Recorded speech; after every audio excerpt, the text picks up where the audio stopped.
Vicky Marie, ils sont drôles, ils sont bold. Your YouTube world is the purest gold.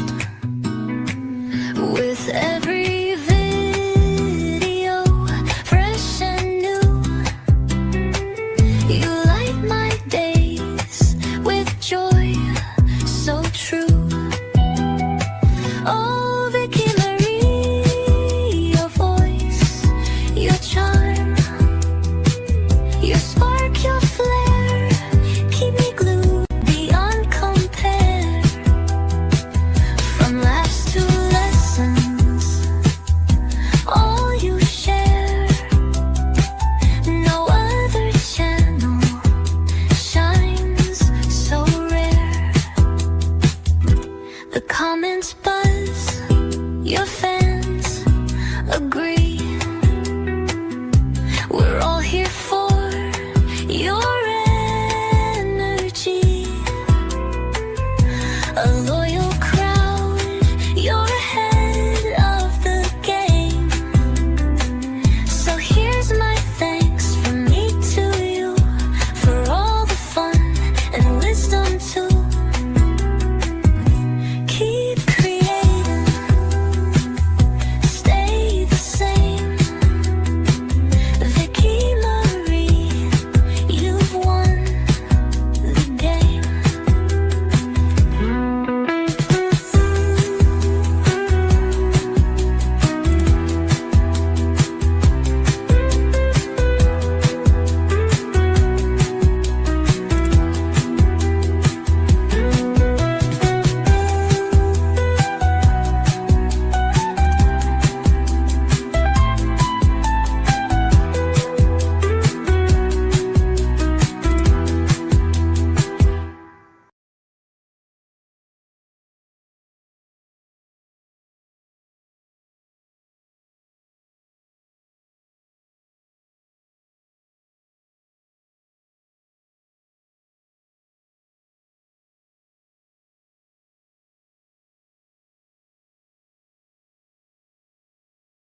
Going. Hey, it's me, Vicky Marie, and in true Vicky Marie Chats fashion, just as I'm about to start the live, the tree comes crashing down because the dog's knocked it over. So the dog's sick. So hey, it's me, Vicky Marie. Good morning, good afternoon, or good evening, wherever you are in this crazy world we're living in. So literally, I was just sort of enjoying the intro there, and yeah. Now the dog sat on the tree, so let's see. Get a dog, they said. It'd be fun, they said. Oh dear, oh dear. Now then, and I've got to untangle it all.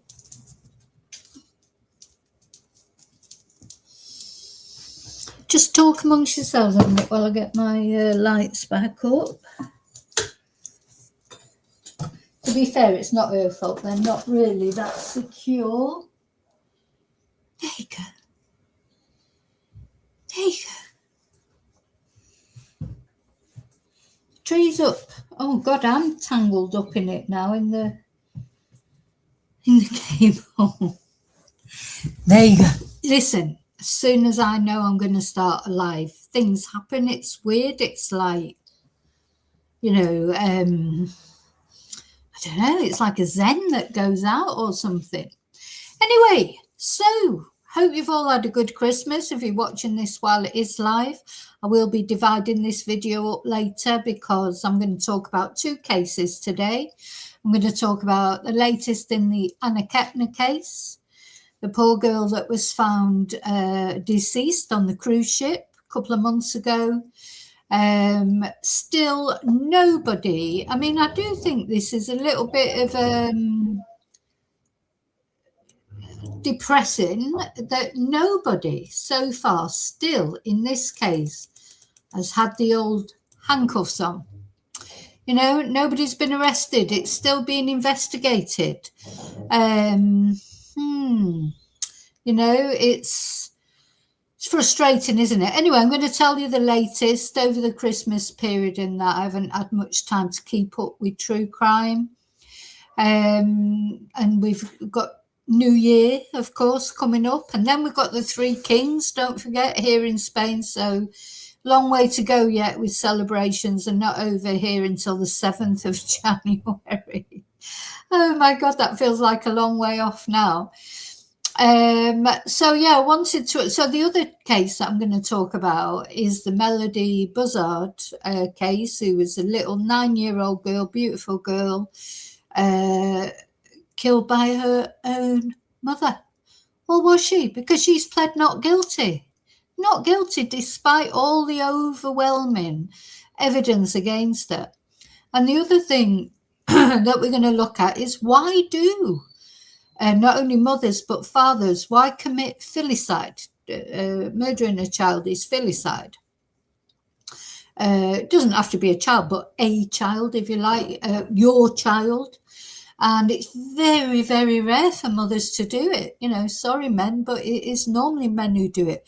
But of course, when a woman does it, it is even more. It's that double deviance, isn't it? We don't expect fathers to do it, to be honest, but especially we don't expect mothers to do it. So when a mother does it, it is that double deviance feeling. It's like, not only it's a murder, which is deviant in itself, murder of a child, which is deviant, but it's the murder of a child by its own mother is very rare, fortunately. And we're going to have a look at the reasons why psychologists say that people commit filicide, and why we think in this particular case, why did Ashlee murder her beautiful daughter? Allegedly, of course, she's pled not guilty. It's got to come to a case, a court case, etc.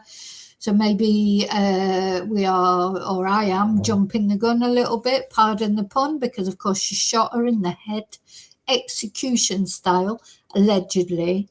So we're going to look at that. We're going to start off talking about Anna and the latest text messages that have been revealed that went between Anna's stepmom and her ex-husband, the father of the boy, 16-year-old boy, who allegedly killed Anna, but he's not in handcuffs yet. He has not been arrested. So, you know, it's a very strange thing. That's what we're going to talk about. But first of all, I just want to say thank you, as always, to everybody. Thank you so much for watching, especially as we're coming up to the end of the year here. Thank you for all your support this year. Maybe you've been watching my channel for a while. Maybe you're just coming to it. Thank you so much for supporting me in whichever way you support me, whether it's by watching, by liking, by subscribing. And a very special thank you, as always, to my members. There's some new members emojis there for New Year. I've taken off the Christmas ones now, and I've put up the champagne. Let's just put them back up again just to show you, in case you didn't notice them coming in. That's a champagne bottle. That does say Happy New Year. It's hard that I might change that one, because it's hard. With the emojis, I've not got much space to work with. Those are the Three Kings. I think you can make out the Three Kings. So, yeah, I may change that Happy New Year one and do maybe fireworks or something that's easier to see, because the emoji, what's the word I'm looking for? The emoji sort of space that you've got to work with is very small, so it has to stand out. Okay, so yeah, thank you, special thank you to my members. Now I didn't do a members live, which is normally on a Thursday this week, because it was Christmas Day. Next week will be New Year's Day, so they won't, but I did do a special members video. I did do a members live actually, but it was an impromptu one at a time when people wouldn't have been expecting it. So that is there on the members for you to watch if you missed it. We just had a chinwag, really, you know, usual waffle. that sometimes we do on the members, and just talked about Christmas, and you know, it was a bit of this, a bit of waffle that we like doing, don't we? Especially in the members when we can chat more sort of personally. What else? Oh yeah, thank you for everyone who's bought me a Ko-fi, who sent me a super sticker. Thank you to everyone who's PayPal me, sent me an email. Thank you for your nominations for Twonk of the Year. I've had a lot of nominations, and one name is definitely standing out. I won't spoil the surprise. So there's quite a few different nominations, different people, but to be honest, there's definitely one person is standing out more than others. Anyway, so I'm going to do like a Hall of Fame. So on New Year's Eve, we do the Twonk of the Year. If you've got a nomination, send it to my email, which actually I'll put in the chat. So it could be anyone. Don't worry whether I agree with you or not. Anyone who is nominated, I will mention and talk about. And but you need to give your reasons. So I need your reasons for why you're nominating. Sorry, that should be Vicky Marie, chats. Gosh, that's what happens when you try and multitask. Vicky Marie chats.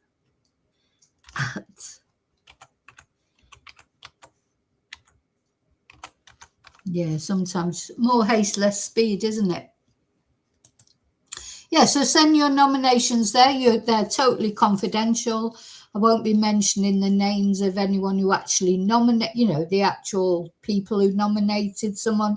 I'll just be reading out the nomination, their reasons for nominating, but I won't be giving anyone's name out. So it's completely confidential in that sense. So don't worry that, you know, you don't want people to know who you've nominated for a Twonk of the Year. It doesn't matter.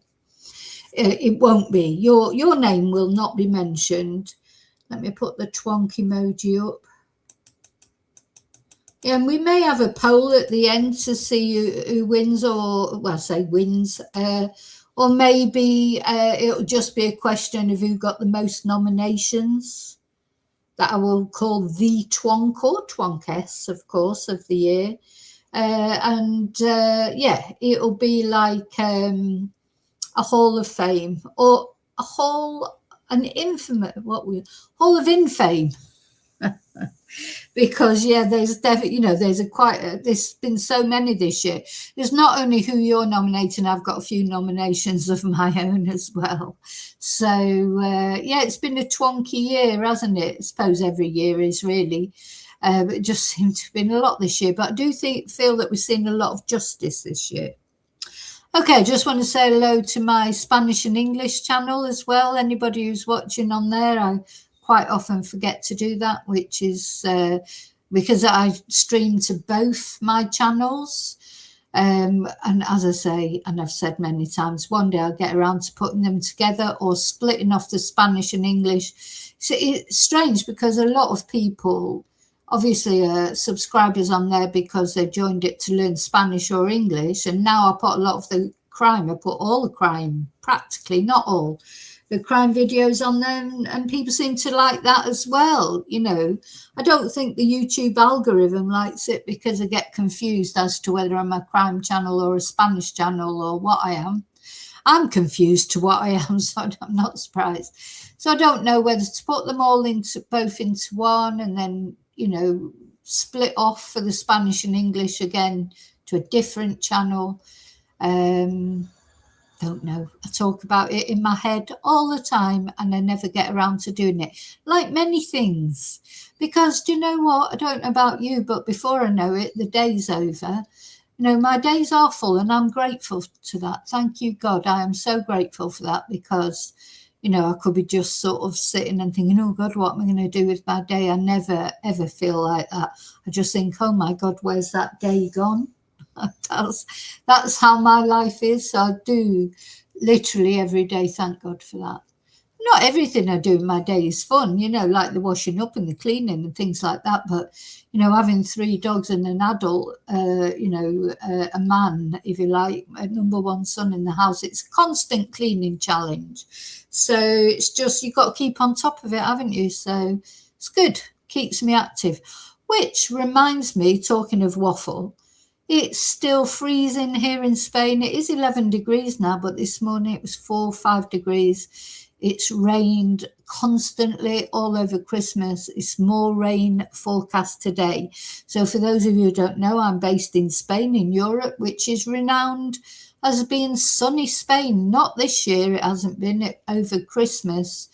I do feel sorry for people who have saved up their pennies to go on holiday to Spain for Christmas to get a bit of sun, you know, and they've come to, because they won't have seen hardly any sun, maybe a little bit. It has been a very wet, miserable Christmas. Now, I don't mind that because I live here. I know it's going to get sunny sooner or later.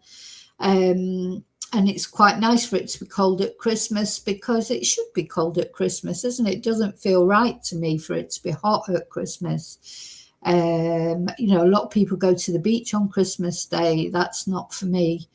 That's not something you do at Christmas. You can go to the beach the rest of the year if you live here. But I suppose if you're here on holiday or whatever, it's a novelty to go to the beach at Christmas. But not this year. Not this year. It was all washed out. So anyway, that's just the way it's been. You can't control the weather, can you? You cannot can't control the weather, can you? You know, I don't even look at the weather forecast anymore. It's just like, let's see what happens. It's very irritating though. It's virtually impossible to get your clothes dry because, you know, I've got clothes all around the house, you know, because you can't put them outside because you just never know when it's going to rain.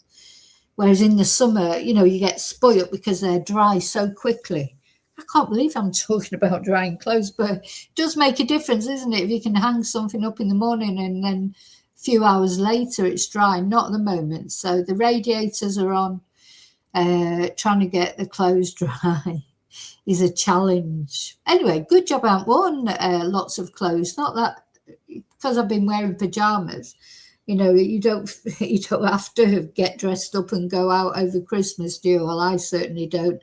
You know, to me, Christmas is about lounging around in your PJs and, you know, not getting necessarily dressed up. Though I think next year I might go out, even if it's just for a drink in the morning or go somewhere just so that I get dressed up, because I meant to this year. I woke up thinking, right, I'm going to put my makeup on, I'm going to get dressed up, it's Christmas. No, because then I started preparing food and, you know, doing stuff, cooking and that. And before I knew it, I thought, it's too late now to get dressed up. So, yeah, quite funny. So I don't know about you, but I've spent a lot of my Christmas, apart from cooking, cleaning, washing up, watching Stranger Things with number one son. We're really enjoying it. So we've been through 2 series. First series is brilliant. Second series started off badly but finished really well, and we'll be starting the 3rd series. So yeah, looking forward to that. So that's been my Christmas viewing. I have not watched one Christmas TV special, nothing. I haven't had the TV on except to put Netflix on it. So no wonder the TV companies are struggling, because I don't think I'm the only one. Now, I'm over here in Spain, but luckily for me, my television provider somehow has some sort of, I don't know, license with, I can get all the UK channels, and that's great. And I don't have to pay a license fee. But, you know, really for what I watch, there are some things that I like to watch on the TV, but not many things. So, and if I had to buy a TV license to watch them, I definitely wouldn't bother, because there's not enough good things to make it worth that money, in my opinion. They've got to try and do something with that. Anyway, apparently streaming, BBC iPlayer, ITV streaming and that are doing quite well. So they've just got to come into this age that we live in. People like to stream. It's like when we were watching Stranger Things. Sometimes, like, you know, when it was like a slow episode, or it's just thinking, oh my God, if you had to wait a week for the next episode and then it was that load of boring rubbish, you'd be a bit annoyed, and then you had to wait a week for the next episode. You know, streaming is definitely the way forward. People don't want to wait a week now, do they, to see what's happening? But anyway. Okay, so I think I've finished waffling now. I don't think I've got anything else to waffle about. Have a little drinky poo. So I'm on the lemon. No, for some reason it says American lemon. What's the difference between American lemon and English lemon then, I wonder?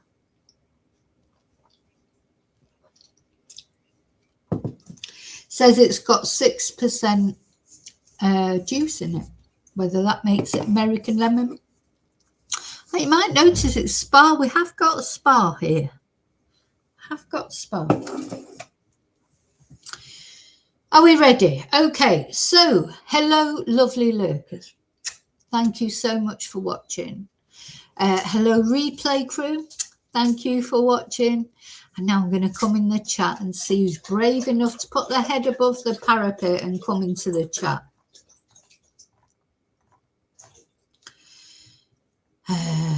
Let's have a look. Gosh. Hi, David. Hi, Bluebell. My colour is coming back. Oh, yeah. I'll be blonde in about a week again. No, colour just doesn't hold on my hair. Hi, Julie. Oh, churros. Julie's cooking churros and heating up some chocolate for dipping them in. Lovely. That is lovely, churros and chocolate. But I find the Spanish chocolate's a bit too sweet, isn't it? Like really, really sweet. But I love the churros. I like them just with some sugar on or something. Absolutely gorgeous. In fact, you made me hungry now. Hi, Bluebell. I might have already said hello to you. Heather, good morning, Heather. How are you? Hope you had a nice Christmas. Hi, Tracy.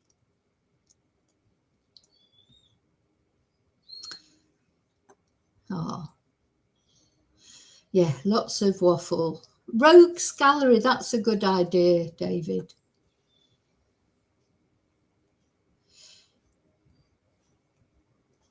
Right, yeah, twonkess. Could be twonkess or twonkettes, couldn't it? Twonks and twonkesses. Of course, in this day and age, like they don't have actors and actresses now. We have everyone's an actor. But I like the distinction of twonk and twonkette or twonkess. Ah, dear.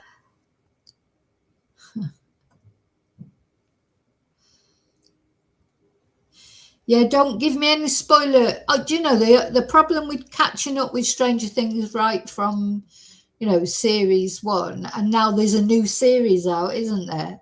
So every now and again on Twitter or Twitter or X or whatever you want to call it, he'll give you a spoiler about the latest series, which is really annoying. Yeah, I like to binge watch as well, Bluebell. Yeah, Waynetta. Oh, Harry Enfield, he was very funny, wasn't he? Do you think he'd be allowed now, in this PC world that we live in? Was he horrible about? I don't think he was racist, was he? I don't know. I don't know. Probably was, in some things that he said. I don't know. I never found him. Hi, Francis. You're drinking red wine. Good for you. Good for you. I don't know where you are because I don't know what time it is wherever you are in the world. But you know what? A friend of mine always says it's always 6 o'clock in the evening somewhere. So, it doesn't matter, especially over the holiday period. If you fancy a red wine, have a red wine, whatever time of day it is, isn't it? So, okay. Enfield Bluebell? Harry Enfield in cahoots with the politicians? Oh, goodness. Do you know, I don't think it's a good idea for comedians to be political, personally, unless they are a satirical comedian, you know, because they should take the mickey out of all the politicians, shouldn't they? They shouldn't just focus on one, you know, one group of politicians. That's why I like sort of Have I Got News for You and things like that, because they don't, you know, they don't hold back on any politics, you know, they don't have a leaning, do they? I don't think they do anyway, but right, I'm digressing. So first of all, so we're going to talk first of all about this girl. Poor girl. So, you know, at the end of the day, we've been lucky enough to see this Christmas one way or another. I know not everybody will have enjoyed Christmas for various reasons. Maybe it's put a financial strain on you. Maybe you had no relatives to spend it with, or maybe you had to spend it with relatives that you don't even like. Maybe you've got health issues. Maybe you live with pain every day. Maybe you're facing a terrifying diagnosis of the big C, or, you know, anything as significant as that. You know, a lot of people won't have enjoyed Christmas. Maybe it's your first Christmas after a bereavement, or a relationship breakdown, or you lost a pet, or, you know, there's very many reasons why a lot of people don't enjoy Christmas. I've had those awful Christmases many times in my life, but I've got to say this Christmas, I really enjoyed it. Not because it was anything, you know, to me, it doesn't have to be anything spectacular. It's just about sort of thinking about how lucky you are, really, eating some nice food, drinking some nice drink.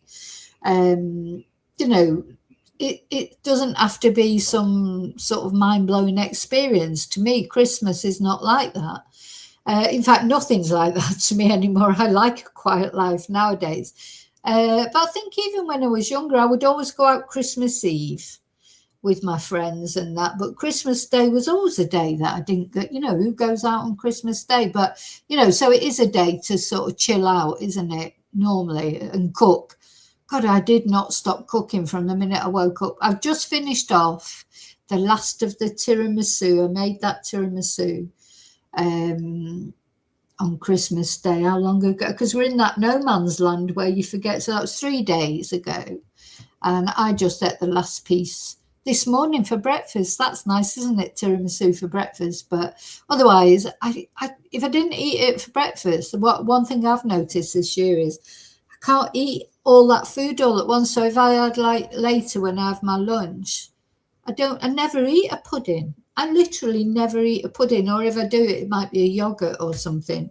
And, you know, don't get me wrong, I'm not saying that I don't eat. I like eating, but puddings, sweets are not my big thing. So anyway, so if I don't eat it for breakfast, I just won't eat it. Anyway, there was one piece left this morning when I got up, and so I had that.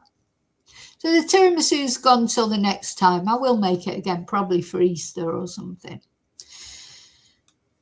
So sorry, I've started waffling again. My God, I can't stop waffling, can I? So I'm not going to waffle now, because now I'm going to talk about this young girl, Anna Kepner. So she was someone who did not get to see Christmas, was she? She was on this cruise. This was a picture of her on the very cruise that she got on but never got off, or at least not alive. 18-year-old girl. A girl who had a big future in front of her. She was hoping to go into the armed forces, become a K9 officer. She was a cheerleader. Everyone, apart from her family, who don't seem to say anything really about Anna, about how fantastic she was, more about how fantastic the person who most likely killed her is, and now that he needs protecting. But nobody protected Anna. I think this is a very sad case, that she just wasn't. Anna was probably this is how it feels to me, and I didn't know Anna, so I shouldn't sort of, you know, I can't say for sure, but just this feeling that I get is that she was probably a very responsible, girl, and I'm sure she, I mean, at the end of the day, she's a teenager. She won't have been without problems one way or another, as all teenagers are. But maybe she was just like the sensible one in the family. And as I've said before, seems to me she was like in the Addams family, where you've got the one reasonable one that all the others think is weird, because, you know, her father, her biological father, he is, you know, a man with a penchant for young girls. He married the babysitter, Anna's babysitter. You know, his ex-wife, Anna's biological mum, said he had 26 affairs, at least 26 affairs, at least 3 of which were with underage girls, one of which was Anna's babysitter, who he eventually married. That was his second wife. He's not with her anymore. He's now with Shona, is her name? Shona. We'll have a look in a minute. And it's her son who was sharing the room with Anna, 16 years old, and allegedly put Anna in a chokehold for some reason, maybe roughhousing about, maybe he didn't mean to kill Anna. This is my personal feeling, that he perhaps didn't mean to kill her, went too far for whatever reason, and well, Anna was deceased. And the thing is, I don't know what if even when he is ever arrested, what defense is he going to claim? I mean, he's a minor. This is what makes it all very sort of difficult. He's only 16 years old. The only reason we're getting to know anything at all about this case is because he's going through, or his mum and dad are going through custody battles at the moment for him and his sister. So what's happening in family court is being reported, isn't it, in the media? But really, if that wasn't going on, I don't think we'd know anything about this case at all, because the FBI are dealing with it, aren't they? They're keeping complete stum. All we know is nobody's been arrested yet. This boy has been moved to another household. Gosh, you know, and when you think about it, as soon as this happened, his biological father put in like a claim to try and get his daughter out of the house where this boy was living, because this boy has reputedly murdered Anna. So he's not going to want his daughter living there as well. But she is still living there. But it's a very confusing situation, isn't it? But the stepbrother, the 16-year-old, apparently has moved out of that house and is living with another relative. I just think, why would you even? I couldn't have him in my house, especially if there were other children in there. And are you telling me that over this Christmas period, that stepbrother never met up with his biological sister and the rest of the family? Is that what we're supposed to believe? Because in the end, the judge did rule that he could, the daughter could stay with the stepmother and Anna's father, Anna's biological father, who is the stepfather to his wife's children, even though he's got, you know, I'd be more worried about leaving him as well with a young girl. He's got history of abusing young girls. And there he is, he's got this young girl in his household. So if they weren't worried about what the stepbrother might do, I mean, this girl is dead. I just don't think, as we watch the stepmother being sort of interviewed in the court, I'm not feeling the sort of importance from her of what happened. This girl is dead. Somebody murdered her. Somebody killed her. So the stepmother's saying that they all had a brilliant relationship. You know, they were like the 3 amigos. Anna, her biological brother, and her stepbrother all were sharing that stateroom together because they were like the 3 amigos. They were best friends. and that they were offered somewhere else to stay, which I think was with their grandparents, but they refused, and they wanted all to stay together. Whereas Anna's ex-boyfriend is saying, no, that's not true. She was terrified of this stepbrother because he walked around with a big knife, and she was scared of him, and he went into her room when she was asleep and jumped on top of her, and and he was desperate to go out with her. He was obsessed with her. So who do we believe? I don't know. Who do we believe? When is it going to come out, the truth? I don't know. Did she, were they like the three amigos, or was she terrified of this boy, the boy who's allegedly killed her? And meanwhile, the law enforcement, I think it's the FBI, as I say, that are dealing with it, they're stunned, tight-lipped, saying nothing. And the only reason we're getting to know anything about this case is because of the family court and that's running adjacent to it.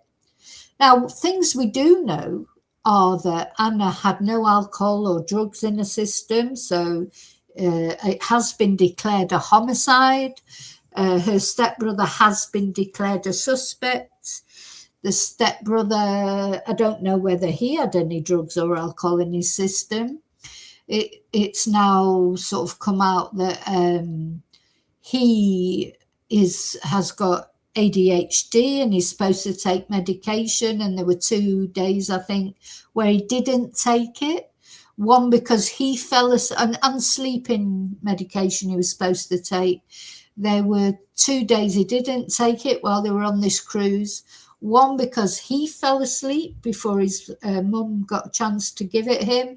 And the second time was because his mum fell asleep before she gave it him. Now, I can't see. I mean, what sort of mother are you if your son is... I mean, I don't believe in all these medications, but, a few people have left comments and said, well, this happens in their family and it's necessary for someone with ADHD because otherwise they don't sleep and they can be up all night. So I accept that. So if you were that mother who knew that your son needed this medication, how could you fall asleep before he did? How could you? Or you would make sure you'd leave it with him, at least the tablet with him, and say, look, I'm going to have an early night. Make sure you take the tablet, something. But so it seems like he wasn't really supervised properly and at the end of the day, he's 16 years old, and that's sort of that no man's land in between being a child and becoming an adult, isn't it? But he'd be capable of taking a tablet himself as long as he was left it and given instructions to take it or made to take it. I don't know. How could you fall asleep and forget about that? You have got responsibilities as a parent, haven't you? And they never end, to be honest. Don't even get any better when they get over 18. You'd still have to remind someone, I think, even a young teenager, because they just don't necessarily think about things like you do. Anyway, he did it. So it's coming out now that he didn't take his medication on 2 evenings, one of which was the evening that Anna is believed to have died. So we don't know, we haven't had a timeline from the authorities. We don't know an exact timeline. All we know is Anna went out that evening. She was out with her grandparents, the rest of the family. She was wearing braces, and she said her braces were irritating her. And so she decided to go back to the room. And then it seems like the only person who went into that room afterwards, directly after Anna, was the stepbrother. Then there's reports of the biological brother saying that he heard them fighting inside the room. He heard bangs and he heard...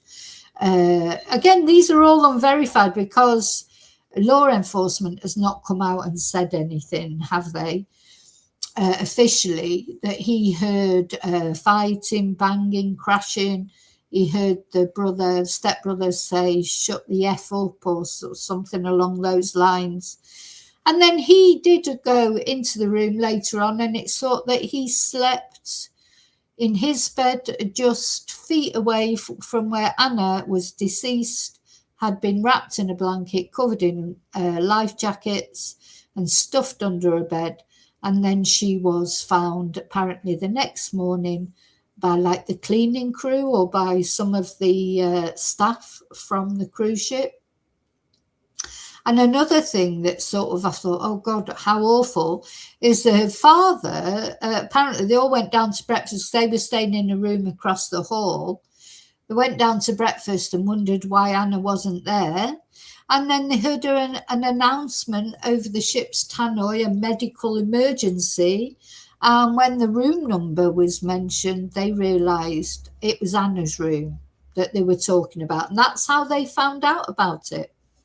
Which is strange, isn't it? But, it is, this whole scenario is just awful, isn't it?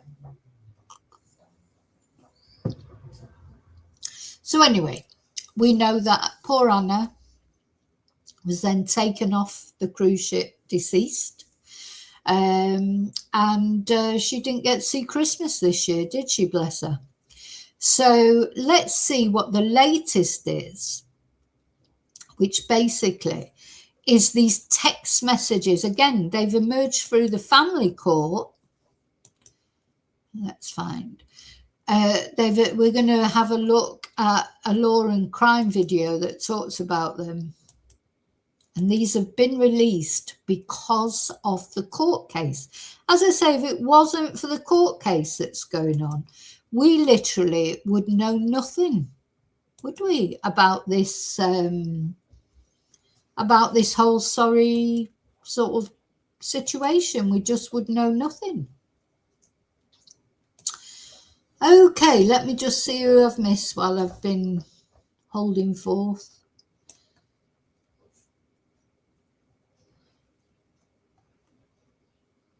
Hey, Tracy.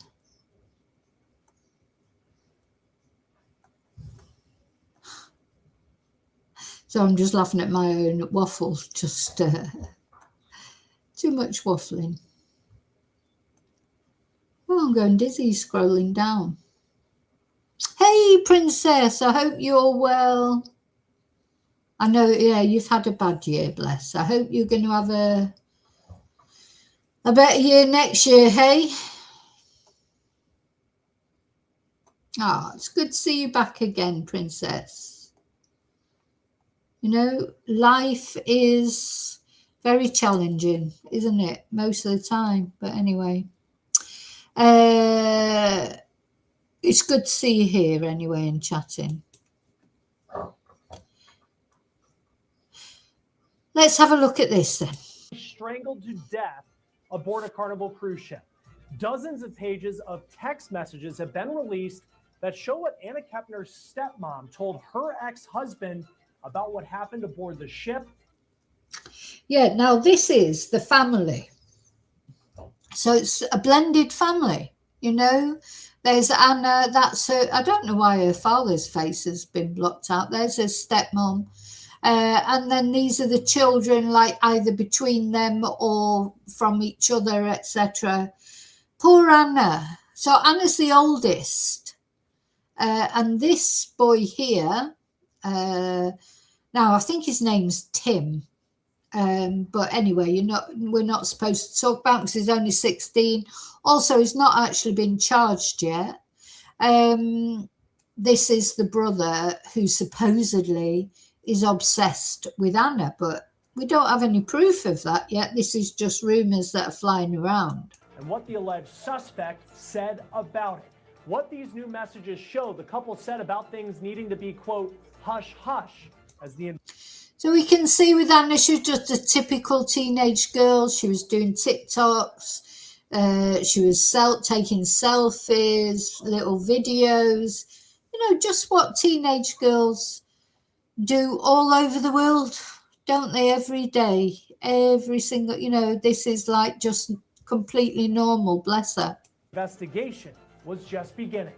Also, we are reporting. And look, she's a beautiful girl, but you can see that she was becoming a woman. And I just feel with Anna, she would have got more and more beautiful as time went on, because she you know, she just did. She's a pretty girl, and she had all these plans, you know, to join the military, to become a K-9 officer, etc. Lots of plans that she never got a chance to materialize. Learning more about where that suspect is right now as the FBI continues to investigate a potential murder on the high seas. We're on the case presented by Law and Crime. I'm Chris Stewart. Now, they spend a lot of time in this video going through everything that I've just gone through to show you. I'm not going to play all of that again because, you know, some of it, I want to show you the photos and things. Oh, let's go with it. Let's go with it. I've not got anywhere to be of you. It has been nearly 2 months since Anna Kepner was found dead, reportedly in her stateroom aboard a cruise ship that she boarded less than a week earlier with her family. The FBI hasn't said much about Anna Kepner's body being taken off of the ship on November 8th in the investigation into what happened. At the time of this recording, there have not been any arrests in this case.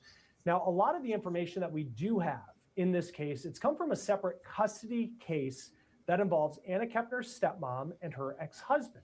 And we now just got perhaps our largest drop of information yet about what happened aboard the ship and information that we do have. Right. Case, so let me just. So this is Anna's, not Anna's biological father. This is the biological father of the stepbrother that has allegedly killed Anna. Information yet about what happened aboard the ship, and more specifically, what happened right after the 18-year-old cheerleader was found dead in her stateroom in early November aboard the Carnival cruise ship, the Horizon, because dozens of pages of text messages were just reportedly made public. And these are text messages that Anna Kepner's stepmom, who's named Chantel, and her ex-husband sent back and forth after Anna Kepner was found dead. Now, Chantel Kepner previously was known as Chantel Hudson. She used to be married to a man named Thomas Hudson, and they have been in a custody case for more than a year. And there's a lot of messages that were sent that are unrelated to Anna, unrelated to the cruise, but there are some that were sent in the days after Anna's body was found aboard the ship and the FBI started to investigate. We do want to note, because her death happened. You know what, I'll tell you, so what just stuns me is this girl. She went on holiday with all her family. Weren't there 11 of her, including her?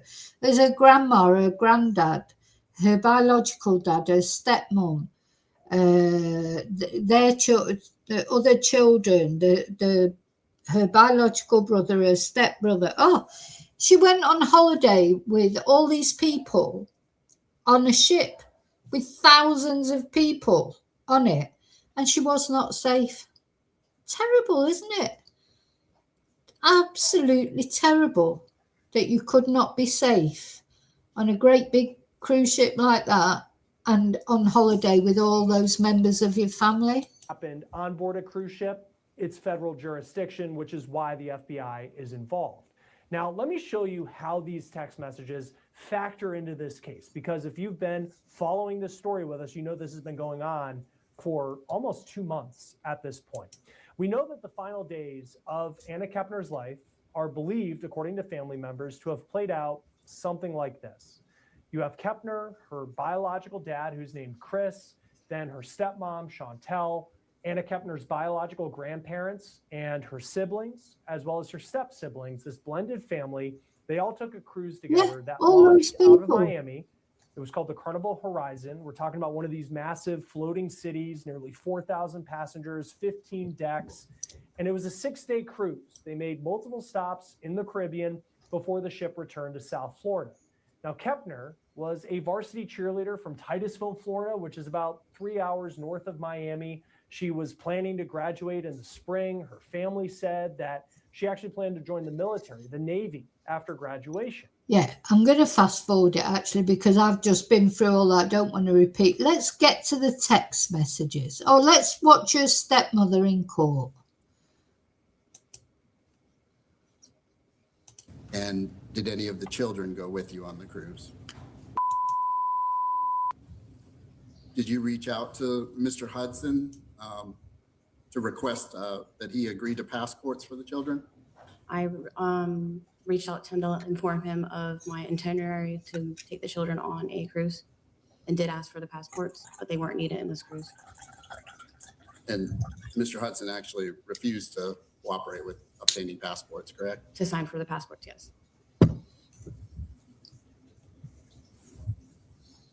You said passports weren't necessary, so they weren't obtained.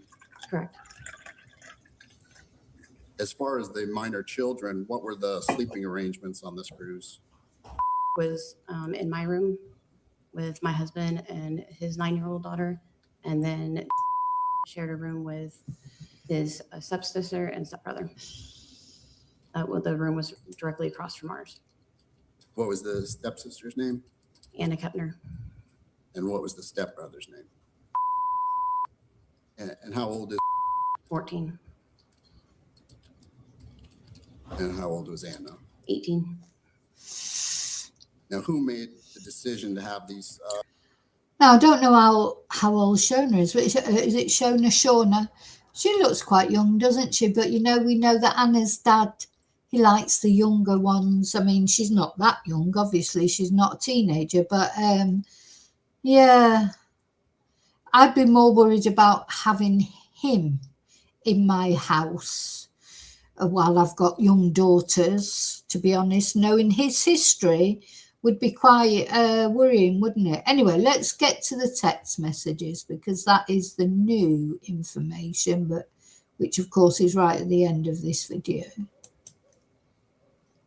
Found Chantel allegedly reached out to her ex-husband about needing to talk to him as soon as possible about what she called an emergency. Now, here are some of the text messages. An emergency. These are from November 8th, and this is related to Thomas, the ex-husband, wanting to take their shared daughter as the investigation was just beginning. So here's the text. So you can imagine that father, Anna's father, not Anna's father, the stepson's, oh God, it's so confusing, this case. So it's his son, it's his biological son that's alleged to have killed Anna, but he lives, of course, in his or did live in his mother's house with his sister, with his biological sister, who is also this man's daughter. So you could imagine, even though it's his own son, he's not going to want his daughter around her. If it turns out that this boy is accused of killing his stepsister, you wouldn't want him in the same house as his biological sister, would you? Another young girl. Even if in the end it's proven that he's innocent. But during the investigation, while you didn't know, the first thing you'd want to do is get your daughter out of there, whether it's your biological son or not. You want to keep your daughter safe. From Chantel, quote, I really do appreciate it, and I'm not trying to be in any which way. I just think it'll be more traumatizing for her to be removed as of right now. She doesn't know anything about the stepbrother. The only thing I told her is that he was having a hard time coping with losing Anna, so he's getting checked out by the hospital. And so he's just gone straight in there and said, look, give me my daughter. And she said, oh no, I just think it'd be more traumatizing for her to be removed as of right now, as she doesn't know anything about the stepbrother. The only thing I told her is that he was having a hard time coping with losing Anna, so he's getting checked out by the hospital. Oh, you just want her a million miles away from that boy. Even if he's been moved out and he's living with another relative, I just don't believe for a minute that they haven't had contact over Christmas. I just don't believe it. Unless he's in hospital and maybe he's been sectioned. I don't know. We don't know. Though it's said that he's staying with another family member. Also, personally, I don't believe, you know, and I might be wrong or right. I don't know. I'm not saying I'm right, but because everybody has their own opinion, I don't believe in lying to children either. Like to tell him something. I mean, I don't know how you would say that he is being accused of actually killing her.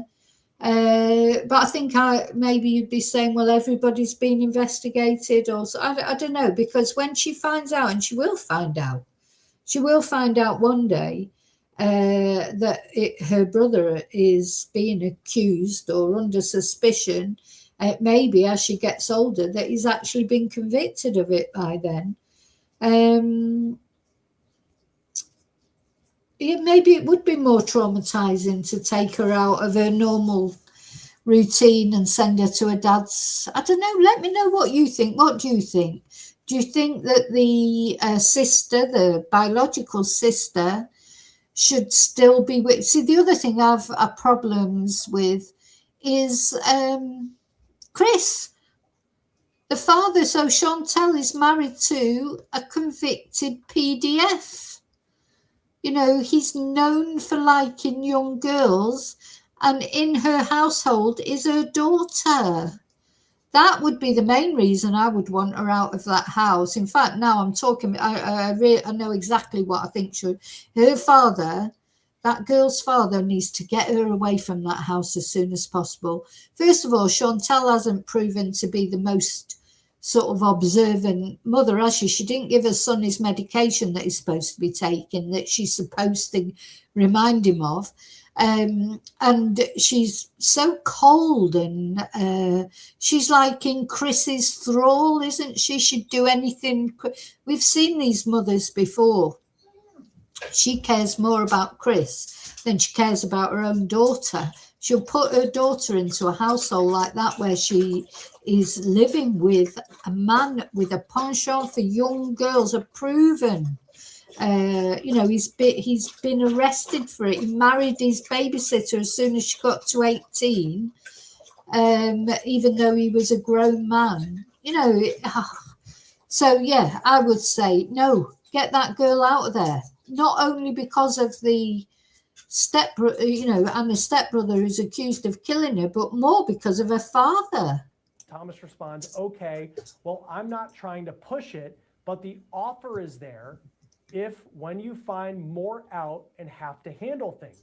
Then Chantel says, when we have to cross that bridge, you and I will come up with a way to tell her and Andrew. Now, Thomas says okay to that. Chantel says, I will call you tomorrow as soon as I hear. So it seems like he's quite you know, he's not angry in these messages, is he? He could be angry, really. But yeah, God, get that girl out of there, because I'll tell you what, that Chris is not someone I'd want a young girl around. Would you want your daughter around him? Anything, and Thomas says, okay. So they continue talking the next day, November 9th. This is after Anna's body has been taken off of the cruise ship. The ship arrived back in Miami on the 8th, and we're talking 2 days now after Anna's body was found. And here's what Chantel's ex-husband starts to say about the suspect in the case, Anna's stepbrother. Thomas says, quote, are you able to talk or see the stepbrother? We are not going to put his name out there because he hasn't been charged and he is a minor.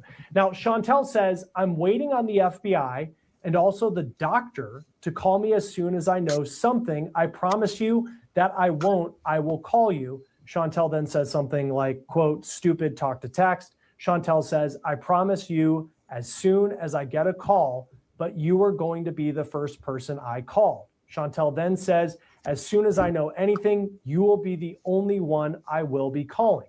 Thomas says, I get that, but I mean, have you talked to the stepbrother while he's at the facility? Chantel says, I was able to talk to him last night for under 2 minutes briefly. He just keeps repeating over and over. He can't remember anything. Yeah, whatever. So yeah, now is he at a facility or is he at a relative's house? This is confusing, isn't it? So is he at a facility?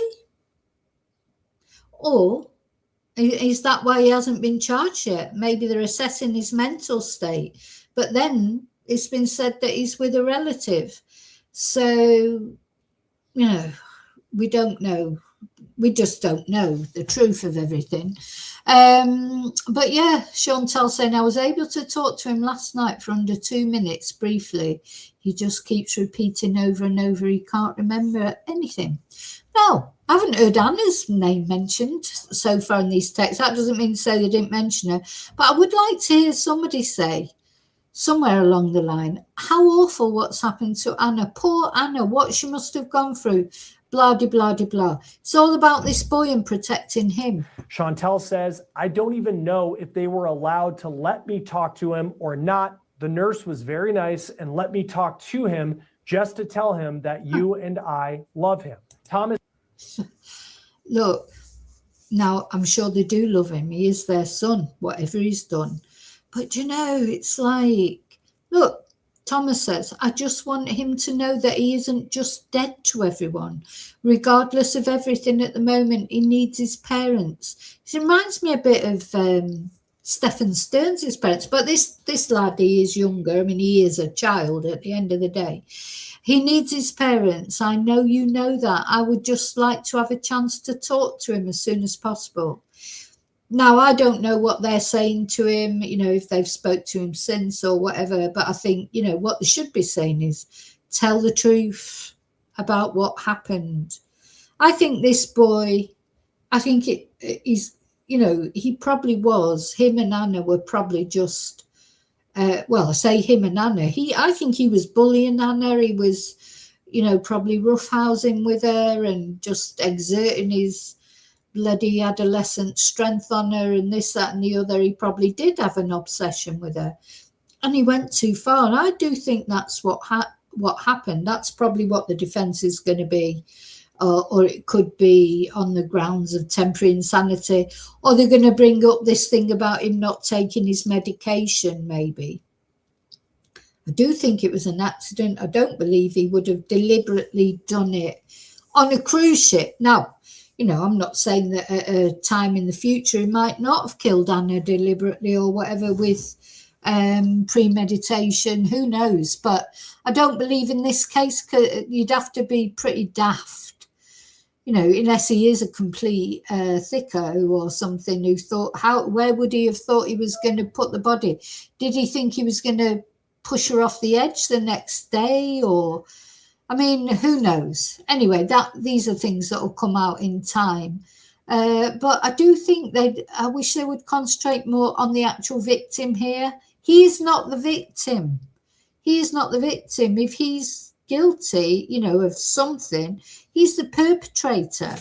And although, I know that they're his parents, just the same with Stephen Stearns, with his parents. You have to love your child no matter what, but you also can ask them to do the right thing.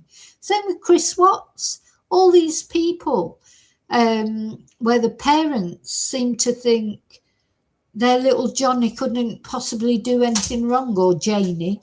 They could, because probably everyone's capable of it one way or another. And you have to... doesn't mean to say you're not supporting them by making them face up to what they've done. You still love them. You can still love them. You can still support them. You can still do whatever you can for them. But I think you've got to face up to what they've probably done. It says, quote, I just want him to know that he isn't just dead to everyone. Regardless of everything at the moment, he needs his parents. I know you know that. I just would like to have a chance to talk to him as soon as possible. Chantel says, we, Chris, who is Anna's biological dad, and his parents told him yesterday before they took him, we told him no matter what, you and us are with him. He isn't alone. Then Thomas says, oh. Yeah, Chris, Anna's biological father, his parents, Anna's biological grandparents, haven't heard any, where we told him no matter what, you are also with him, he isn't alone. Well, I'm sorry, but if that was my biological child, boy or girl, that somebody else said murdered who wasn't my biological, wasn't my blood, my family, don't think I'd be saying that. No matter what. No matter what. That, so what, even if he premeditated it and killed her deliberately, no matter what, he isn't alone. Come on. As far as Anna's biological family are concerned, he is alone. As far as I'd be concerned, I'd be like,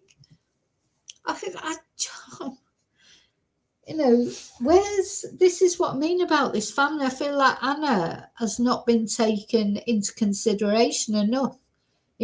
So then Thomas said, okay, I know everything is supposed to be hush hush for now, but I've seen it still getting out with posts and comments between Facebook, TikTok and stuff. I just want to make sure until things are certain he doesn't get any unnecessary comments towards him.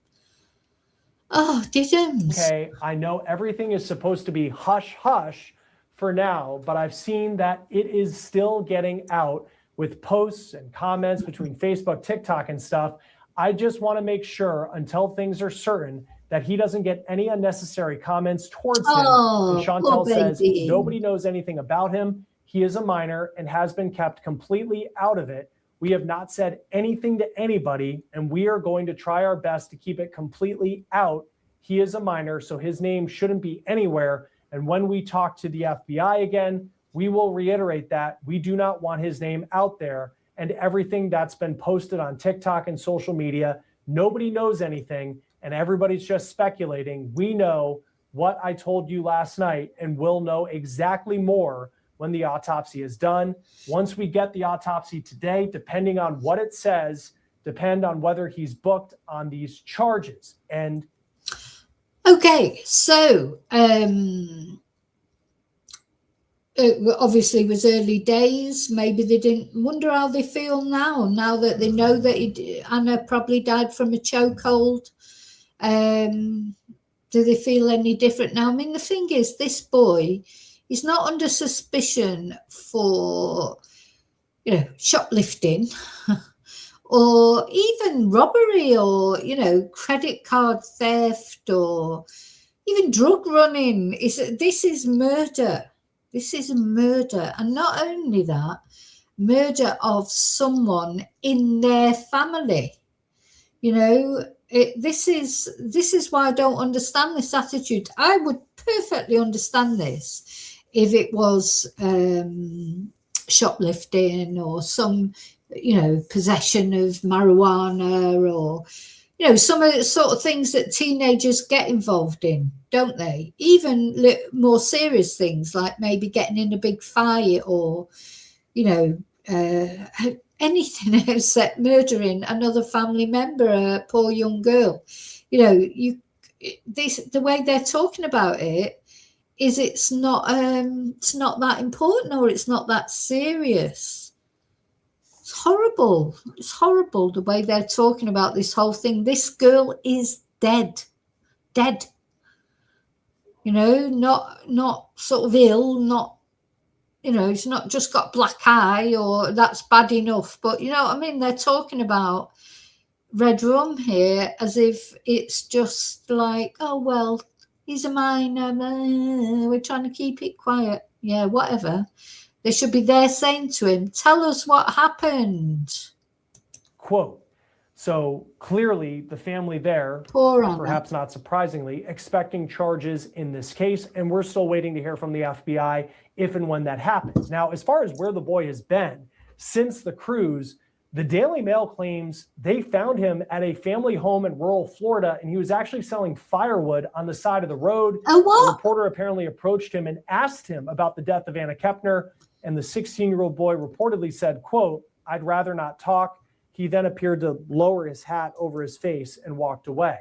Now, even though Chantel seems to think that her son's name would not be put out into the public, you search social media and it certainly has been put out. Right. Okay.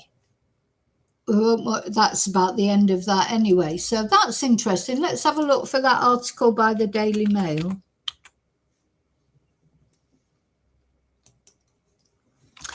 You know, and whatever we think about the Daily Mail, they do get the scoops, don't they? I mean, at the end of the day, they do. I haven't seen that article. Selling firewood at the side of the street. What? So he's out there in public. Oh my goodness. Right, let's have a look. Now, could you imagine if you found out he was living near you? Now, I know he's not been convicted yet, but for God's sake.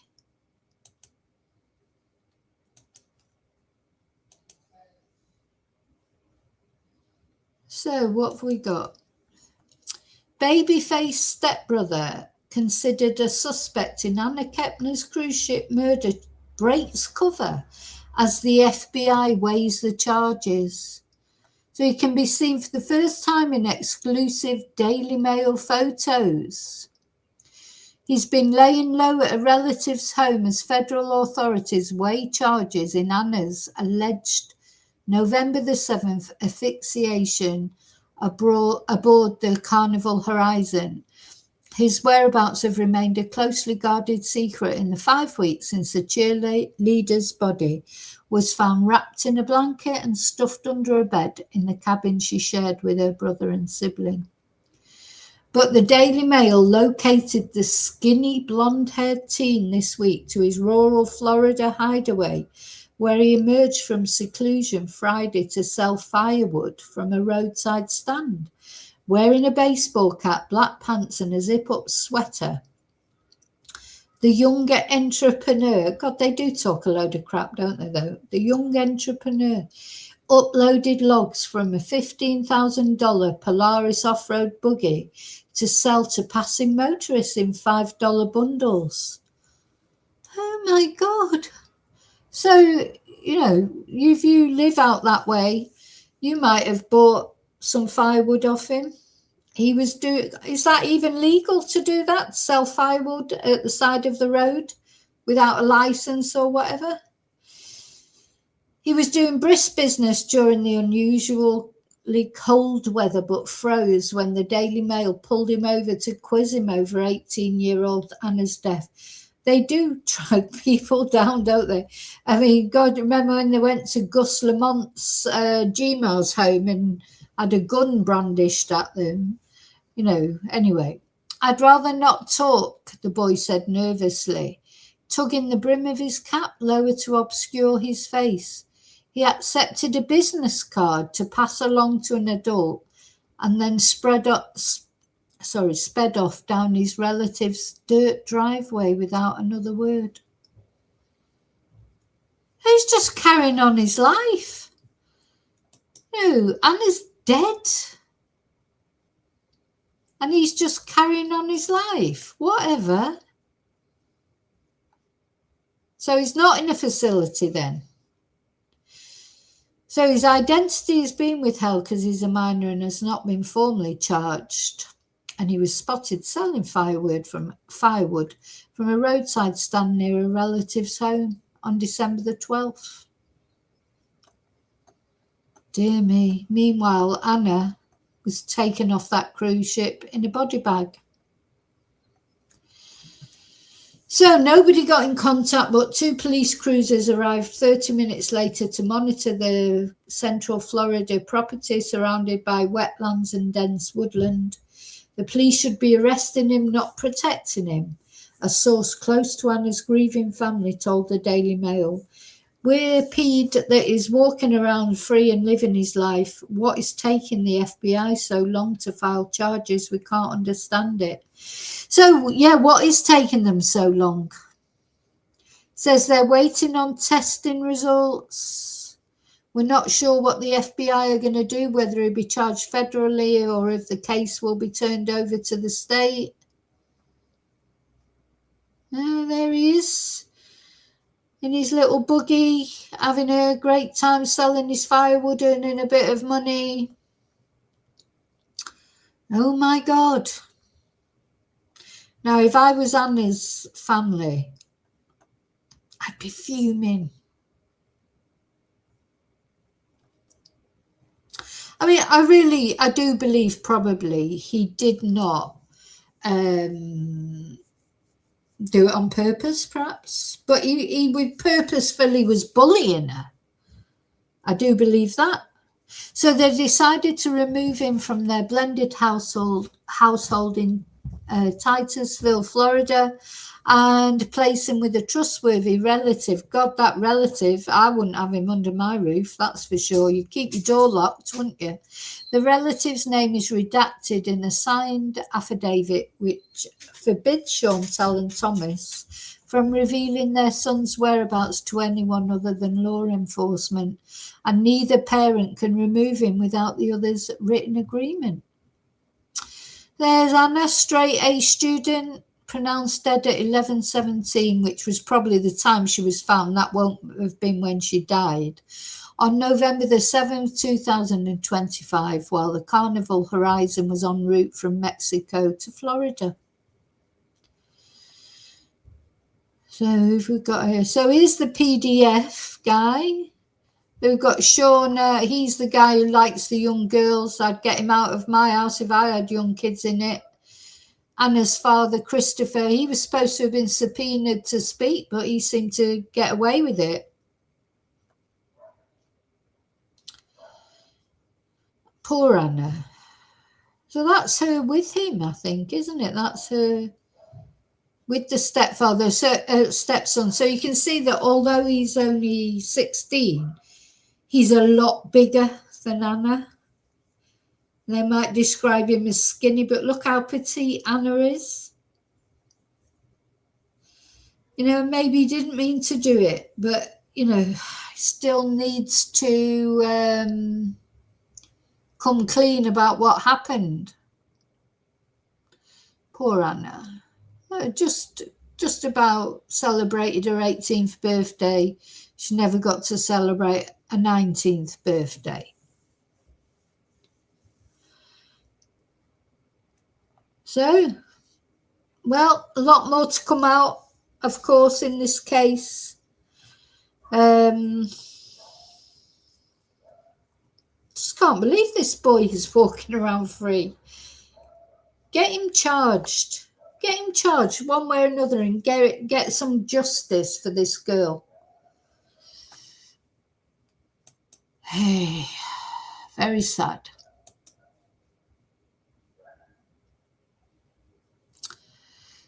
Yeah, Tracy, very sad. Very, very sad.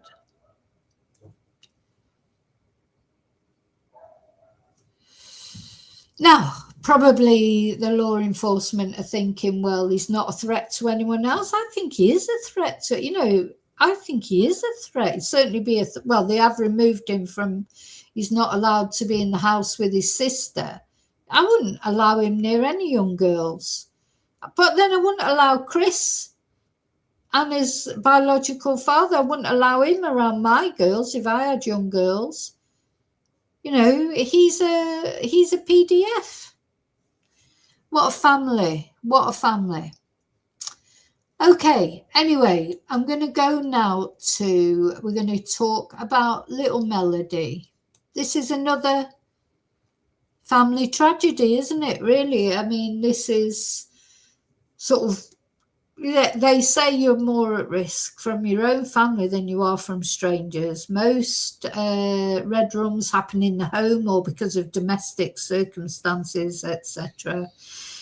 This is a terribly, terribly tragic case that for a couple of months we all hoped that Melodee would be found alive. I really did think she would. I mean, she's only 9 years old. She sort of disappeared. It was realised that she hadn't been at school. Nobody had seen her. And her mum, I mean, I think this is what a lot of people can't believe about this case. As we were talking about before, you know, murder's bad enough, especially a little beautiful girl like this. In fact, I've got a colour photo of her somewhere. I'm going to bring that up. But then the thought that she was actually allegedly killed by her own mother, shot execution style. Just, you just can't get your head around it, can you?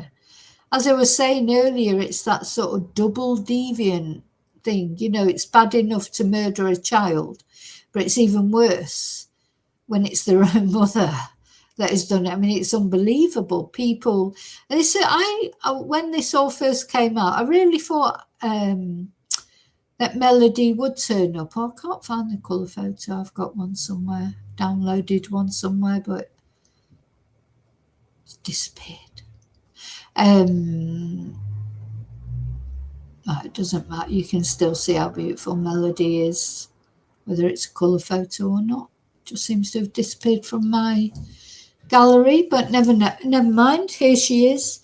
I thought something bad had happened to her, in the sense had her mum Ashlee Buzzard taken her off and sold her to someone, or given her to someone, or I didn't think it was a good thing that had happened to Melodee in that sense. But I really did think she was alive, or I thought she might have given her to a relative, because there was talk, that social services were coming for Melodee and were going to take her off Ashlee, because Ashlee's got all this history of mental health issues.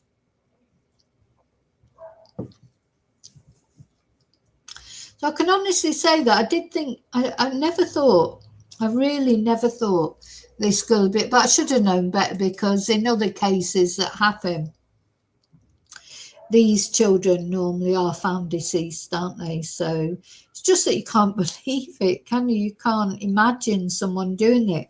How did she get, she took this girl on this massive road trip, and then on the way back in Utah, on the way back to where they lived, she just stopped by the side of the road, got her out of the car, allegedly, and shot her twice in the head, like an execution style. I think you just can't get your head around that at all, can you? Anyway, let me put a couple of windows down.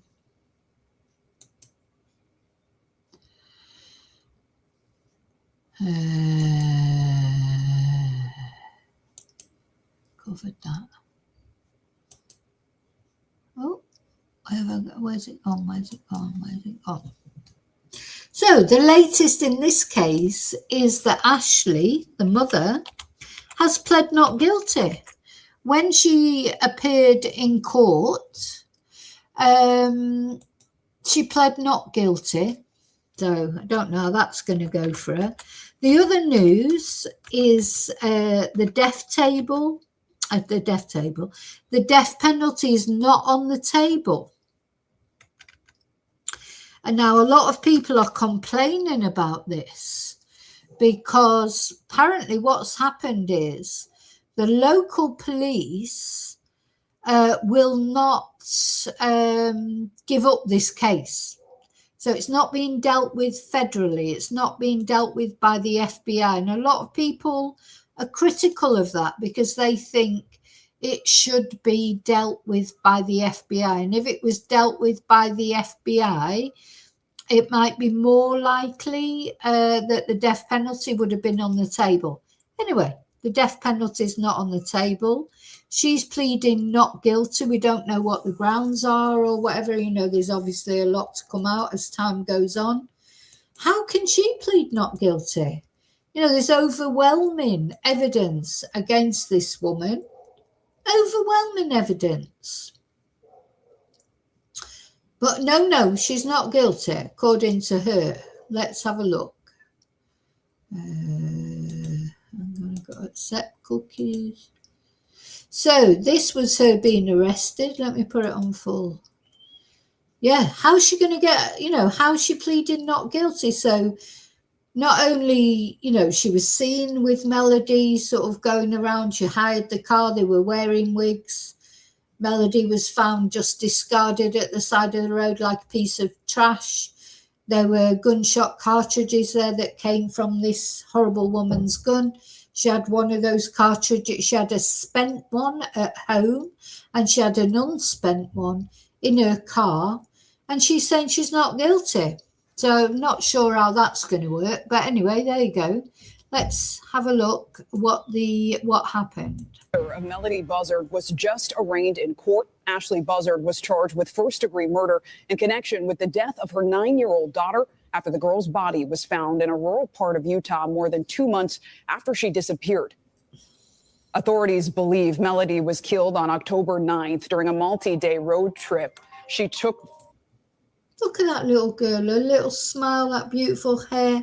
Do you know, I mean, we're going to go through the different reasons that psychologists say that mothers commit crimes like this. But do you know, I think there's a jealousy there as well. Do you know, I think what people forget, a lot of mothers are jealous of their daughters, you know, because if the mother has always relied on, I don't know, her looks and sex to get her own way in life, you know, and then she has a daughter, like you think that, God, I'd love to have a daughter, but, you know, you think, would, you know, when it gets to a certain point as the little girl's getting older, I don't know, do they get jealous of them because they're getting older, the mother's getting older and maybe losing her charm a bit, and then men maybe start looking, I mean, she's only 9, but, you know, some men, that doesn't matter, does it? But is there like a jealousy? Is she jealous of everything that Melodee had in front of her and she realised she'd made a total cock up of her life? And was she looking and thinking, oh, you know, Melodee had all this future in front of her and Ashlee didn't, because she'd become a drug addict, hadn't she, and this, that and the other, you know, totally buggered up her life. Well, and to be fair, she lost her partner, she lost Melodee's dad, and I'm sure that had a traumatic effect on her in a motorcycle accident. But yeah, just something of it. I think is jealousy. There is jealousy sometimes. Probably the same with men and their sons. I don't know. You know, just like, I think you get sort of two, you know, they can either look at their daughters or dads look at their sons and think, oh, I'm proud of them, and, you know, they're like chip off the old block and they're gonna, you know, and mothers want the best for their daughters. And then also I do think some mothers and fathers, they want to live their lives through their children instead of letting their children be themselves. They feel like their children owe them something. You know, at the end of the day, when you have a child, that is a totally selfish thing to do. You know, you have a child and you have to live with the good and the bad that comes out of it because you chose to have the child. The child did not choose to be born. You know, at the end of the day, it didn't. You can't expect them to be grateful because you gave birth to them. You know, that's, you know, you gave birth to them or you decided to have a child, father or mother, because you wanted a child. And then when they start doing things that maybe you're not happy with, because you know, children don't do what you want them to do. They do what they're their own people, they're individuals. And sometimes I think parents get we all get a bit annoyed about it, but we don't all go take our children out to a desert and shoot them execution style in the head. But yeah, it's just something that occurred to me. Was there a bit of jealousy here with this woman? She took with her mother, which stretched as far east as Nebraska. Joining us now, NBC News correspondent Stephen Romo and NBC News legal analyst Misty Maris. Misty, I'll start with you here. Walk us through what local authorities are saying. I understand they say there's significant evidence against Ashlee Buzzard. Yes, so talking about significant evidence, and interestingly, this case is charged as a premeditated murder. So we're talking about planning and preparation, which is what local authorities have said in a press conference, that they have significant evidence to show that Ashlee Buzzard engaged in this conduct, killed Melodee Buzzard in a premeditated fashion. We also know that there are special circumstances to these first-degree murder charges. Lying in wait and discharge of a firearm causing death. Lying in wait is generally going to mean the gunshot came from behind. Melodee's remains were found at the beginning of December, and it took law enforcement some time to make connections of the evidence to link it back to Ashlee. And now we see she was in court today for arraignment, pleading not guilty to first-degree murder charges. And to that end, Stephen, I want to bring you in, walk us through this plea and what we heard out of court today. Yeah, just such a tough case. Seeing pictures of young Melodee here and then hearing what is accused, what her mother is accused of. We did hear from Misty there, the arraignment just wrapped up with Ashlee pleading not guilty to first-degree murder. And our producer in the courtroom described the audience there, the people in the courtroom, as groaning or gasping whenever. Do you imagine? So yeah, she this piece of shit mother declaring not guilty, and the audience or the people that were attending the court gasping with disbelief. How can you plead not guilty? Though, I mean, I do think all murders, they're told by their lawyers to plead not guilty from the beginning. And then eventually they plead guilty when they get the disclosure and see, what the evidence is and realise there's just no way you get. Then they go for a plea deal, don't they? So I think this is a tactic, to be honest. Plead not guilty initially, and then as time goes on, they've got like a plea deal, because really, I suppose if you think about it, if they pled guilty right from the start, they'd have no bargaining chip later down the road, would they? They'd be like, oh, well, you've already pled guilty, so, death penalty, So I think this is a tactic that they're sort of advised to do, by their solicitors, etc. I really, really do think that. And then, later down the line, when all the evidence comes out and she gets a chance to do a plea deal. But yeah, that's the other thing. Just saying, David, what you said there. It is a death penalty state, but these law enforcement, they're not going for the death penalty. And it's been criticised a lot because they're not going for it, and it is the local law enforcement that are taking this case on. But a lot of people think it should be the FBI, and then be more likely to get death penalty request. That plea was made of not guilty, in part because so many people in that community feel directly connected to this, because it started with a missing persons case back in October. Melodee's school reported her missing because she had excessive absences. And then police started this search and the community joined in wanting to find this. Yeah, and thank God for that school, because, it's ironic. So not even Melodee's extended family, like her grandma, etc., or her father's, her grandma, and nobody from Melodee's family, because Ashlee had isolated this poor girl from the family. Nobody declared her missing, and luckily, thank God for the school, took action, as they should.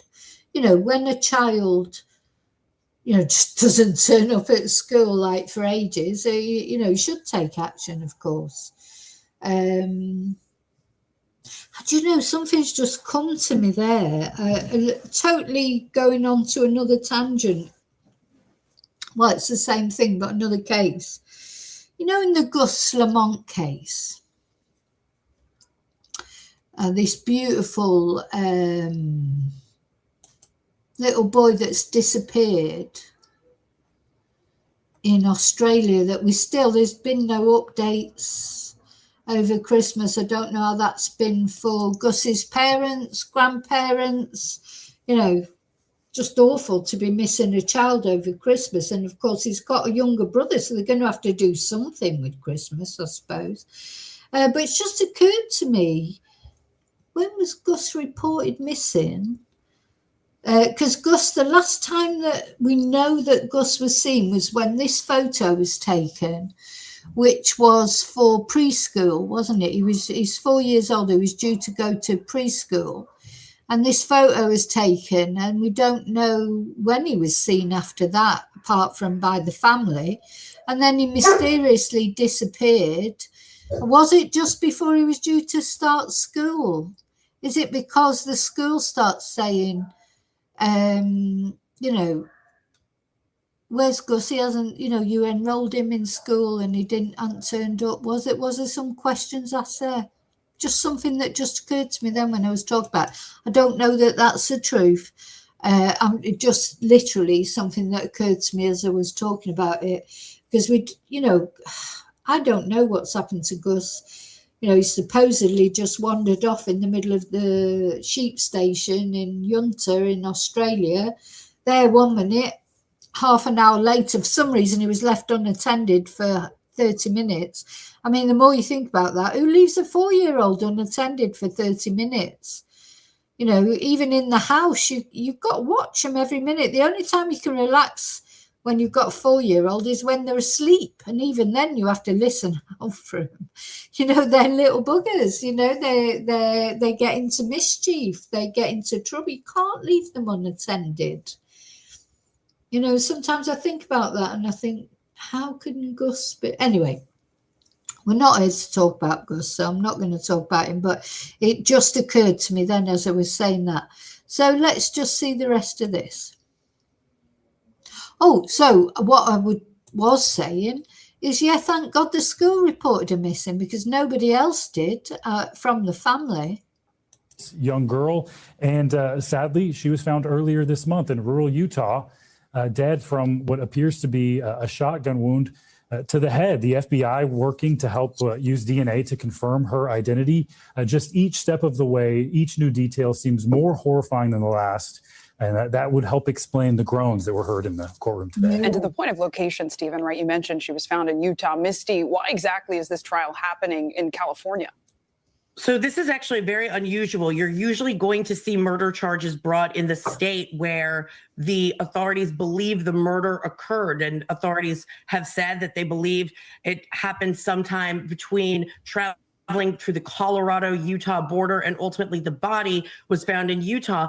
The charges are brought in California because what the authorities have said is that they have significant evidence of that premeditation, and all of that occurred in California, making that the proper jurisdiction for these charges. So this is going to be a unique case on that fact alone. And also when you're talking about evidence that formulates premeditation, that all has happened in California and this multi-state search for evidence, this is going to be a little more complicated than it seems on its face. All right, Misty Maris, Stephen Romo with that breaking news. Thanks so much.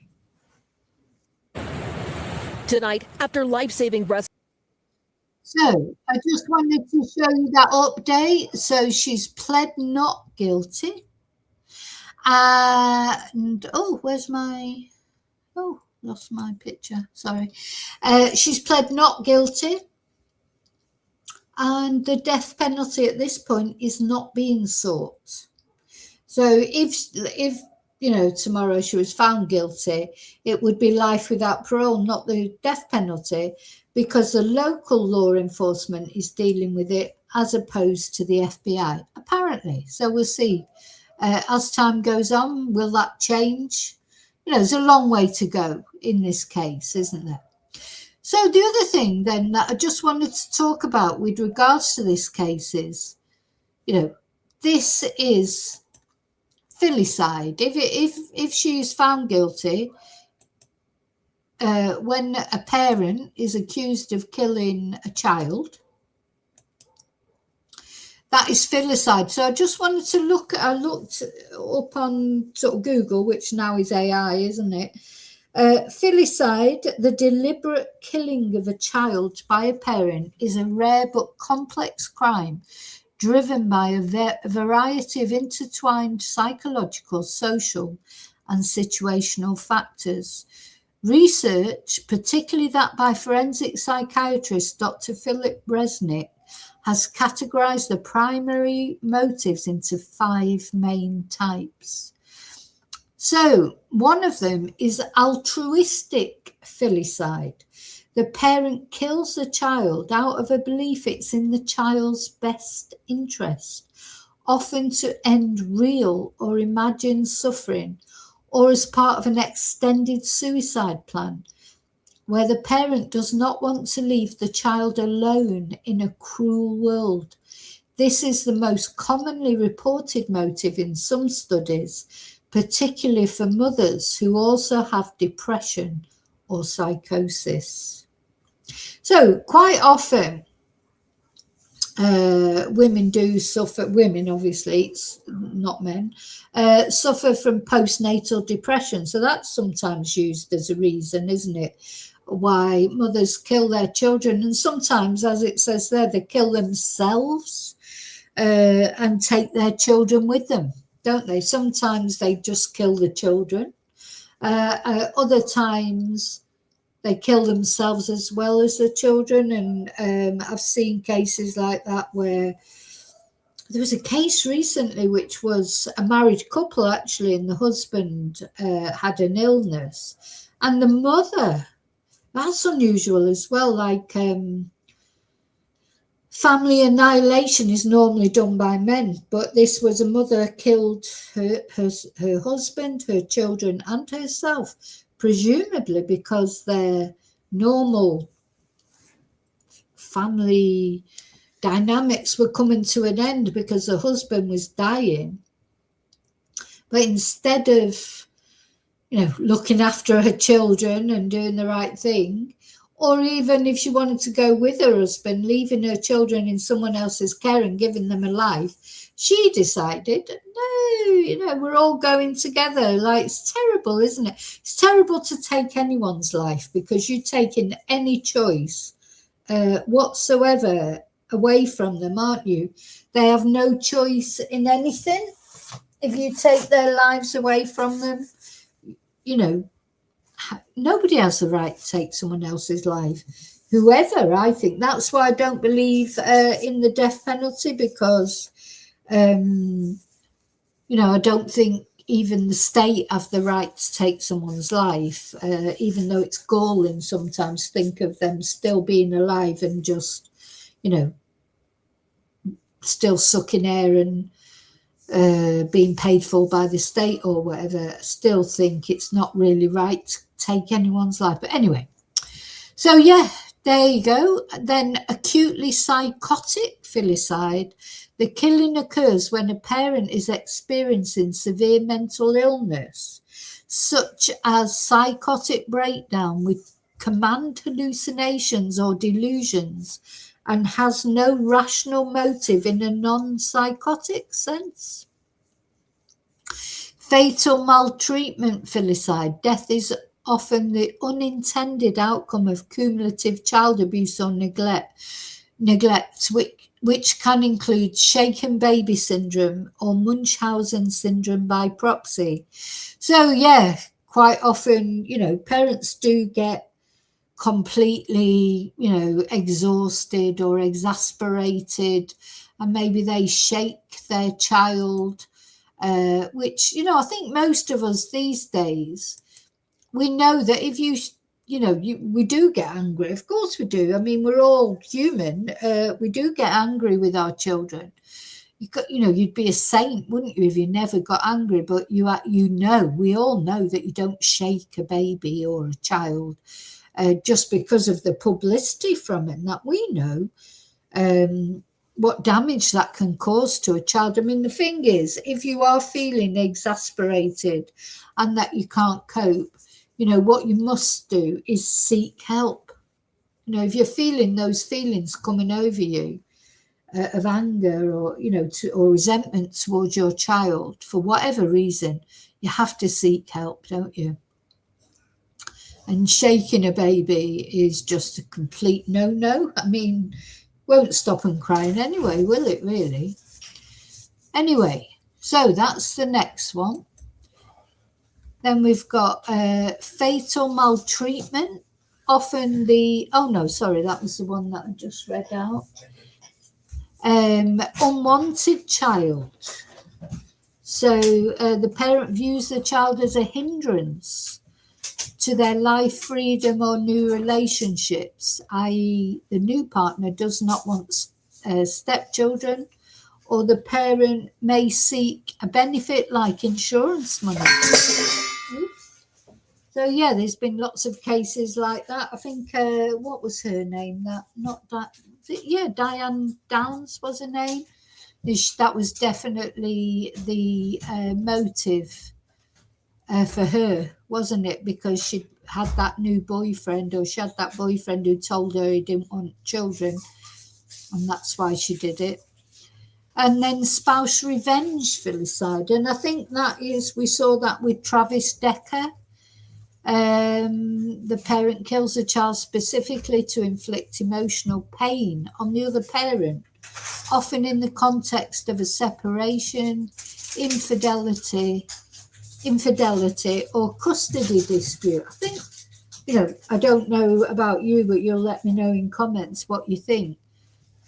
I feel like that's the most common one. I think that happens quite a lot. Both men and women do that, don't they? They don't want their child to be brought up with someone else, by someone else. And that again, so this was Travis Decker, wasn't it? He's definitely one of the twonks of the years that have been nominated this year. So then if we take it into separate to females and males, for females, mental illness is very common, often involving depression, psychosis, postpartum disorders, or a history of self-harm, suicide attempts. But with male perpetrators, that is common, but less frequently. It's the primary driver than for mothers, because it often comes along with other issues. Relationship conflicts, often with mothers, it's often linked to emotional distress over a relationship's end, or guilt over inadequate care, sometimes in the context of an abusive partner. And for men, it's often linked to anger, a sense of grievance, loss of control, i.e. custody issues and a history of domestic violence. Socioeconomic stress, frequently associated with social isolation, unemployment, poverty, and being a full-time caregiver for a woman. Yeah, because you know what, often women long for children, men do. I think more women long for children than men. And then of course it's not it's not when you have children, as lovely as it is in lots of ways, I think when you're desiring of children, you don't realize the hard work that's involved, or the stress, the sleepless nights. And I think sometimes women and men, when the reality kicks in of what it entails, being a parent from word go is hard, isn't it? I think sometimes, and the economic stress particularly, you've always got to be thinking about childcare, even if you've got a good job. So with fathers, it's associated with unemployment, financial hardship, if they lose their jobs, and lack of social support. Now, as far as substance abuse is concerned, it's less common than in fathers, but a factor for some, whereas with fathers, it's more likely to have a history of substance abuse or be intoxicated at the time of the offence. And then history of abuse for a woman, a personal history of childhood physical or sex abuse is a common finding, whereas for men, they often have a history of violent criminal offences and perpetrating intimate partner violence. So it is different, isn't it?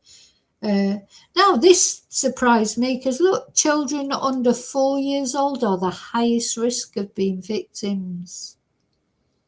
And younger children are at greater risk of fatal maltreatment. Imagine, under 4 years old. And in some non-Western contexts, cultural beliefs such as those related to spirit children with disabilities have also been identified as a factor in filicide. Anyway, so I don't know which one Ashlee will come under.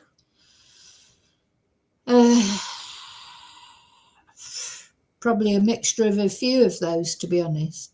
And you know, it is this, when I'm just thinking, that made me think then when it was talking about spiritual reasons for children being murdered, like in non-Western. But look at, I think religious. There's a lot of look at the bloody doomsday cult mum, Laurie Vallow. Her children died because, you know, they were ultra religious, weren't they? Her and her horrible partner, Chad. And he said that her children were zombies. They were dark. And, you know, he classified everyone as light or dark. And he said that JJ and Tylee were dark zombies. They'd been, you know, taken over by someone. I mean, I don't believe that Laurie actually believed that personally. I think she used that as an excuse. She now refers to it as a family tragedy, you know, that her 2 children were found buried in her new husband's backyard. One of them had been dismembered and set on fire. Poor Tylee. Just think, what did those kids go through? But this is what I mean. So there's always an excuse. I think you've got to be aware that sometimes parents, men or women, they will use anything as an excuse.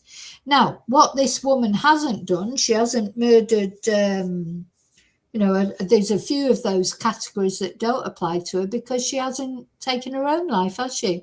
Travis Decker, he took the children, 3 girls, 3 beautiful girls, took them out of this world and then took himself out of this world. And that's a definite revenge thing, isn't it? So instead of just, because he was miserable, instead of just going and taking his own life, he thought he's taking the children with him to make his life suffer for his wife suffer for the rest of her life. You know, it's horrible, isn't it, what these people do? But yeah, interesting as well, because then I think the majority of us, 99.9% of us, would not even be able to imagine hurting any child deliberately. I mean, you know, if you have an accident or whatever, you can't control accidents, but who would imagine hurting any child, especially murdering any child, shooting them in the back of the head, whether it was their child or not? Well, you wouldn't even be able to envisage doing it to anyone, but least of all, a child. You know, so it's sort of like this insanity defense that they often come up with. You sort of think, really, they're all insanity, because anyone would have to be pretty insane, wouldn't they, to do that? But then you've got to prove that you're not only you're insane, but you weren't like of sound mind at the time, because a lot of people who do these things, she undoubtedly premeditated the murder of this beautiful child. I think there's a bit of jealousy there, or she was getting in the way. Again, like all cases, when we're covering them at the beginning like this, there's a lot to come out. You know, was there a man involved, and did he say, oh, you know, I don't want someone who's already got a child? Or was it a case where she tried to traffic her or sell her, and Melodee said, you know, I'm not, you know, kicked off and said she's not doing it and caused a fuss, and so the deal fell through? I mean, why did she make that long trip? There's got to be some sort of trafficking, whether it be drug trafficking or child trafficking. Personally, I think there's got to be some sort of trafficking involved, because why would you go all that distance? Why would you go all that distance in the first place, you know?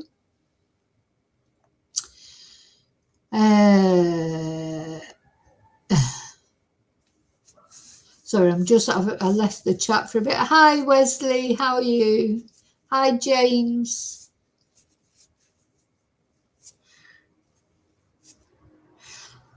Maddie. Which Maddie do you mean? Lots of Maddies. Lots of Maddies. James. Unfortunately, Maddie seems quite a common name for children that are either murdered or disappeared. We've got Madeleine McCann. Do you mean Madeleine Soto? Personally, I don't think Madeleine Soto was filicide at all. That was Stephen Stearns did it. Ah, Maddie McCann. Well, it's always possible. But though, having said that, I mean, in other words, though, do you think they did it on purpose? You know, if the McCanns are guilty, which I don't know because I wasn't there, but, you know, I have my views. There's a lot to answer for there, but they're definitely guilty of neglect. But I don't know if they're guilty of deliberate murder. I don't know if I believe that, but anyway. So there you go. That's the latest there. So this woman, Ashlee Buzzard, she has pled not guilty. As I say, she's probably pled not guilty. You know, even if she was guilty, that's probably advice from the lawyers. And now she's got something to bargain with, hasn't she? As time goes, she's got plea bargain. I hope she doesn't do what Stephen Stearns did. I'm going to do a video soon about Madeleine Soto because I just want to have one last word about that case. Because I feel like, you know, Stephen Stearns coming out and pleading no contest.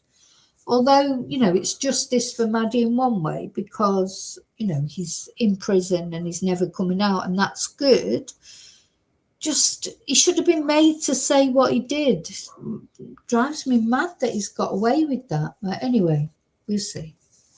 Maybe one day he will find. We don't know what happened. He's not even admitted. You know, so not only he's not saying that he didn't murder Madeleine Soto, this is. He's not even saying what happened. You know, he's not saying anything. You know, so nobody knows still what happened that night. Did he, you know, go off and come back and she'd taken too many? Oh, you know what I mean? We've got no answers. So anyway, that's what he's done. Will she do this, Ashlee? Plead no contest. And just, you know, she's going to get life without parole. But personally, as a person who doesn't agree in the death penalty, I think if you ever had someone who deserved the death penalty, it's this mother who's taken her daughter out and executed her, and then took a cartridge home almost as a memento. Yeah, just it's horrible. Okay, so I wanted to give you an update. Thank you so much for watching.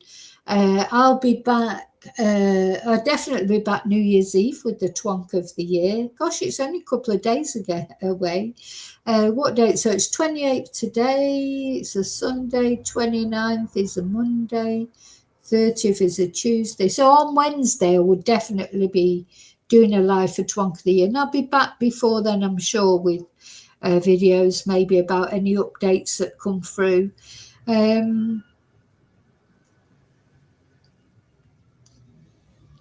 Take care of yourselves because you are the most important person. Even more, apart from your kids, of course, but your kids are important. But the thing is, you are still the most important person because if anything goes wrong with you, you can't look after your kids. This is why I always say this. Because I think quite often we don't look after ourselves. We all think about other people. But sometimes you are the person that's holding that person together. So you have to think about yourself, because if you don't look after yourself, well, who's going to look after them? So you've got to be kind to yourself, be gentle with yourself. Don't be hard on yourself. For us, you know, put your feet up when you need to, you know, have a nice thing to eat or treat yourself. Don't, you know, it's nice to treat other people. It feels good, but sometimes you need to treat yourself as well, don't you? And just sort of think about your own welfare so that you can look after everybody else. Okay, so I'll see you soon in the next video. But until then, as always, may your God go with you. Bye.